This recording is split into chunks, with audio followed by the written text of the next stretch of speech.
Cette semaine à l'émission, séisme pour la justice militaire alors que le juge en chef fait face à plusieurs accusations. Nouvel attentat sanglant en plein cœur de Kaboul, cette fois à l'aide d'une ambulance piégée. Et alors que Boeing était absent d'une rencontre à Ottawa, l'entreprise a perdu son combat contre Bombardier. Bienvenue dans la revue.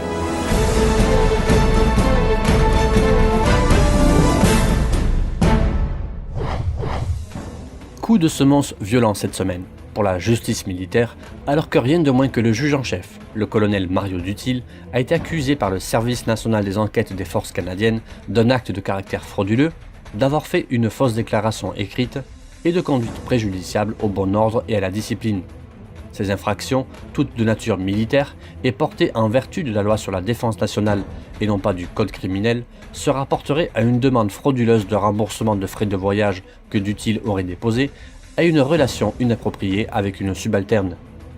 L'affaire tombe au bien mauvais moment alors que le bureau du JAG est lui-même sous enquête, soupçonné d'avoir tenté de soustraire à l'accès à l'information un rapport préliminaire sur le système de justice militaire. Les forces spéciales ont accepté la livraison de leur premier véhicule de combat ultra-léger.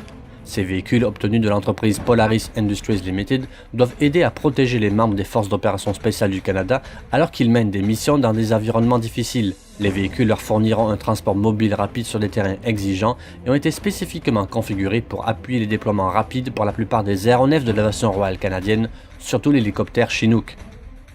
Comme chaque année, l'Institut de la Conférence des associations de la défense du Canada remet un prix d'excellence en journalisme de défense, et cette année, c'est votre serviteur, qui est le lauréat du prix média Ross Munro 2017.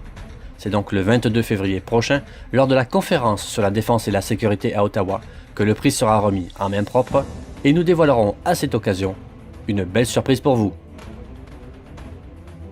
La capitale afghane est une nouvelle fois le théâtre d'un attentat sanglant qui n'aura impliqué rien de moins qu'une ambulance piégée. Le bilan humain fait état de plus de 100 personnes mortes et 230 blessés. 2 ambulances se sont présentées à un checkpoint, sont passées et sont allées se garer sur le stationnement d'un hôpital. Un peu plus tard, elles se sont dirigées vers un deuxième checkpoint menant à une zone ultra sécurisée et c'est là que l'explosion s'est produite. L'attaque a été revendiquée par les talibans. Ce troisième attentat en une semaine, notamment après celui du 20 janvier, commis contre l'hôtel Intercontinental, a rapidement laissé la place à la colère face à l'incapacité des autorités à juguler la violence. Les dirigeants sont déjà occupés à préparer les prochaines élections présidentielles de 2019 et en plus semblent prendre pour acquis que les pays occidentaux ne laisseraient pas la situation dégénérer encore plus avec un possible retour des talibans au pouvoir. Quoi qu'il en soit, c'est la population qui une fois de plus est laissée pour compte. Les navires de défense côtière Kingston et Summerside ont mis le cap sur l'Afrique occidentale. Leur déploiement comprendra des missions avec des pays de l'Afrique occidentale visant à renforcer les capacités des partenaires, à promouvoir la sécurité maritime et à favoriser l'établissement de liens dans la région du golfe de Guinée. Pendant leur déploiement, les navires ainsi qu'un détachement du groupe des opérations tactiques maritimes et des mentors du centre des opérations maritimes participeront aussi à l'exercice Obangame Express. L'équipe de recherche en santé mentale des anciens combattants et familles a envoyé une lettre à 34 maires du Québec afin de réclamer la gratuité du stationnement pour les anciens combattants. Des villes comme Saint-Jérôme, Granby, Louisville, Saint-Jean-sur-Richelieu, Sainte-Anne-de-Bellevue, Sherbrooke et Victoriaville le proposent déjà. Pour Dave Blackburn, cette action des municipalités peut faire une différence fondamentale pour bon nombre d'anciens combattants qui ont une situation financière précaire ou qui vivent une situation d'isolement social. Alors que Boeing brillait par son absence cette semaine à une réunion à Ottawa où des représentants gouvernementaux ainsi que des représentants de l'industrie de l'aérospatiale et de la défense de partout au monde se sont renseignés pour se retrouver sur le processus d'approvisionnement concurrentiel en cours lancé le mois dernier en vue de remplacer la flotte de chasseurs du Canada, l'entreprise américaine a perdu un combat important.